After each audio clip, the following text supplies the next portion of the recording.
Let's Mike Nari News। नमस्कार, let's mic में आपका स्वागत है। नारी न्यूज के साथ मैं राखी जैन। आज हम नारी न्यूज में एक ऐसी कहानी लेकर आए हैं जो खेतों की हरियाली में छुपी हुई है, मिट्टी की खुशबू में बसी हुई है और अपनी मेहनत से भविष्य को बदल रही महिलाओं के सपनों से भरी है। ये कहानी है झारखंड के हजारीबाग जिले की, जहां कटकम सांडी प्रखंड के गौसी गांव की महिलाएं खेती में एक नया अध्याय लिख रही हैं। ये कोई बड़े शहर की कॉर्पोरेट नौकरी, कोई अंतर्राष्ट्रीय स्टार्टअप या मीडिया की सुर्खी वाला प्रयोग नहीं है। ये गांव की धूप में तपकर, बारिश का सामना करके और मिट्टी को सोना बनाने की अद्भुत कला सीखकर आत्मनिर्भर बनने की कहानी है। और सबसे खास बात, इसे कर रही हैं महिलाएं। गौसी गांव की महिलाएं पहले की तरह परंपरागत खेती करके गुजर बसर करती थीं। कभी फसल अच्छी होती थी, कभी खराब, कभी मौसम सहायक बनता, कभी विपरीत। उसी अनिश्चितता में परिवार की जरूरतें, बच्चों की पढ़ाई, रोजमर्रा का खर्च, सब कुछ अनिश्चितताओं के साथ चलता था। फिर ये बदलाव शुरू हुआ जब गांव की महिलाओं ने मिलकर परी सखी महिला मंडल नाम का समूह बनाया। इस समूह में ममता देवी, साबो देवी, चिंता देवी, धनेश्वरी देवी और खगिया देवी सहित कुल 11 महिलाएं हैं। और इन 11 महिलाओं ने मिलकर फैसला किया कि खेती सिर्फ परंपरा न होगी, ये आजीविका भी होगी, नवाचार भी होगा और आय का भरोसेमंद स्रोत भी। उन्होंने अपनाया इंटरक्रॉपिंग, जिसे मिश्रित फसल पद्धति भी कहा जाता है।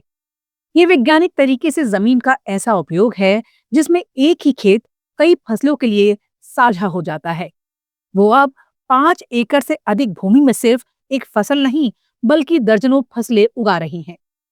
उनके खेतों में एक साथ केला, पपीता, अमरूद, अनानास और आम जैसे फलदार वृक्ष लगे हुए हैं, जो धीरे धीरे बड़े होकर लंबे समय तक आय देने का आधार बनेंगे।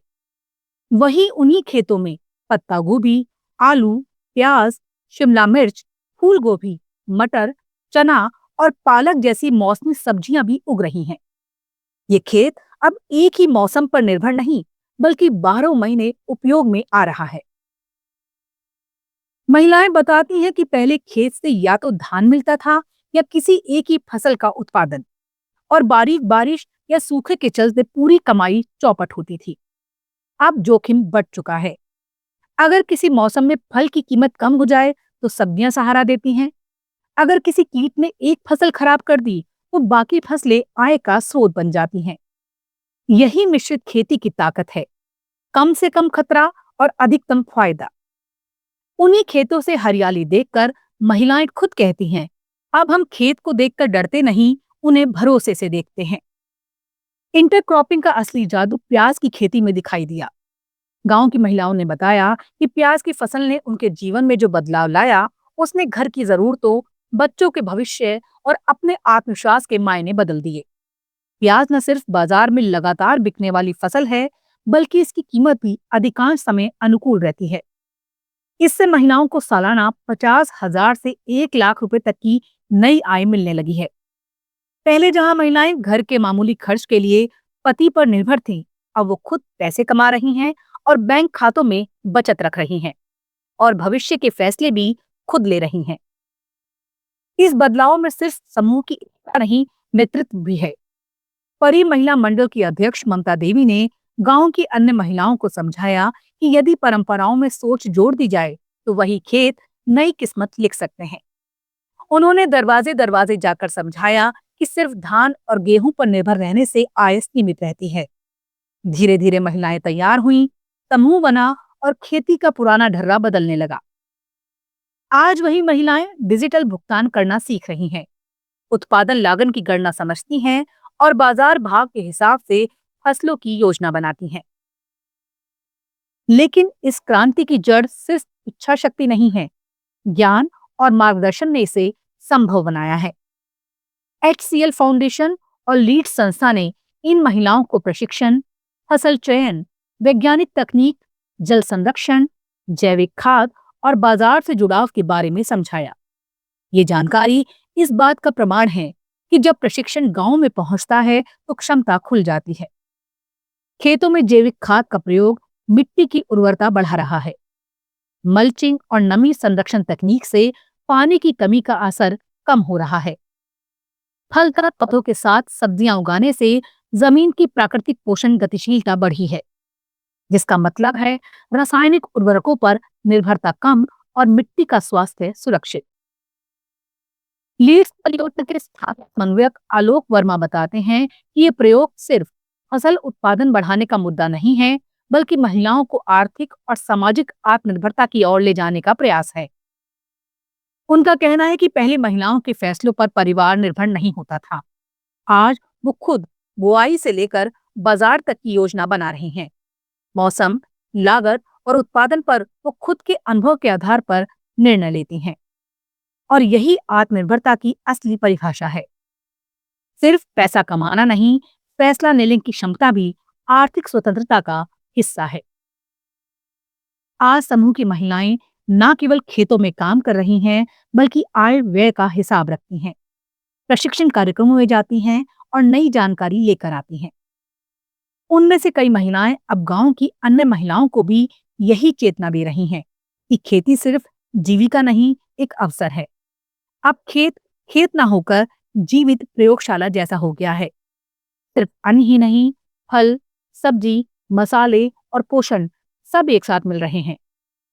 गांव के बच्चों के लिए स्वस्थ भोजन भी सुनिश्चित करता है और भविष्य में जब फलदार पेड़ पूर्ण विकसित होंगे, तब ये आय और भी स्थिर हो जाएगी। गांव के आर्थिक ढांचे में इस बदलाव का असर धीरे धीरे फैल रहा है। महिलाएं अब छोटे छोटे बचत खाते खोल रही हैं, समूह के माध्यम से कर्ज ले रही हैं और समय पर चुका भी रही हैं। ये बैंकिंग सिस्टम के लिए एक विश्वास निर्माण है। परिवारों में भी बदलाव स्पष्ट है। जहां पहले महिलाओं की राय नजरअंदाज होती थी, अब वही महिलाएं फसल चक्र, निवेश और बाजार भाव पर चर्चा करती हैं। ये बदलाव खेत से आगे घरों और मानसिकताओं तक जा रहा है। इस कहानी का सबसे महत्वपूर्ण संदेश ये है, छोटे किसानों की आय बढ़ाना सिर्फ सरकारी योजना या अनुदान का विषय नहीं है। असली समाधान स्थानीय नवाचार, समूह की ताकत और वैज्ञानिक कृषि अपनाने में है। ये मॉडल सिद्ध करता है कि 5 एकड़ जमीन को भी बहुफसली खेती, सही पौधों के चयन और निरंतर प्रशिक्षण के माध्यम से आय का स्रोत बनाया जा सकता है।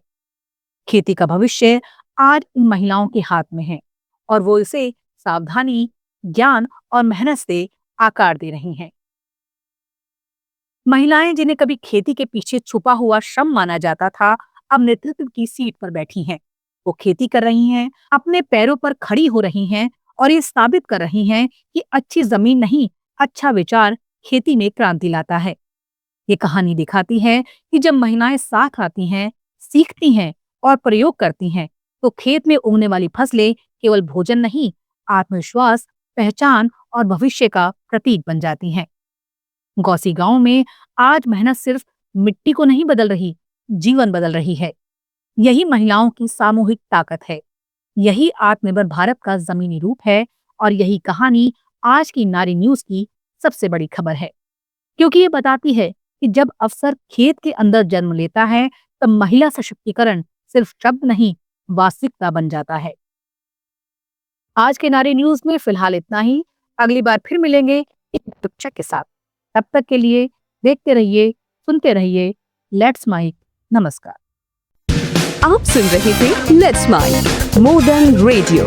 फॉलो कीजिए हमें हमारे सोशल मीडिया प्लेटफॉर्म्स पर। It's time for news. It's time for more than radio. Presenting the first radio news app, Let's Mic. Let's Mic, a news-based app on your phone where you get to watch and listen news, talk shows, interviews, radio show podcasts. On Let's Mic, you get all relevant information of TV, print, radio, podcast, and digital. Let's Mic talks about every segment of life.